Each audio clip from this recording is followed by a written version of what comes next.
சென்னை டெல்லி அணிக்கு இடையிலான ஆட்டத்தில் பவுலிங் ரொட்டேஷன் தொடங்கி ஃபீல்டர் செட்டப் வரை பலவற்றில் ஒரு கேப்டனாக ருத்ராஜ் சொதப்பினார். பவர் பிளேயில் அஸ்வின் சரியாக பவுலிங் போடுவது இல்லை என்று அவரை கொண்டு வரவில்லை.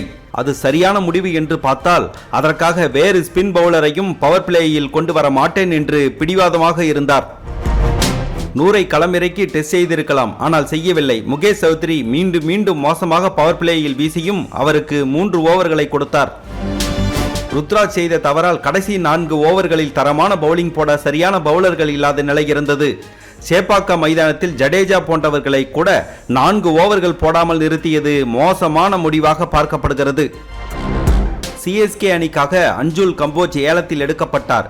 ஆனால் முகேஷ்குத்தான் வாய்ப்பு கொடுப்போம் என்று கேப்டன் பிடிவாதமாக இருந்தது கடுமையான விமர்சனங்களை சந்தித்துள்ளது. அஸ்வின் மும்பைக்கு எதிரான முதல் ஆட்டத்தில் மட்டுமே கொஞ்சம் சுமாராக ஆடினார். முக்கியமாக பவர் பிளேயை சொதப்புவதே அவர்தான். பேட்டிங்கிலும் சரியாக ஆடுவதில்லை என்று விமர்சனங்கள் வைக்கப்படுகின்றன. இன்று ருத்துராஜ் அவரை அணியில் எடுத்தது தவறாக பார்க்கப்படுகிறது.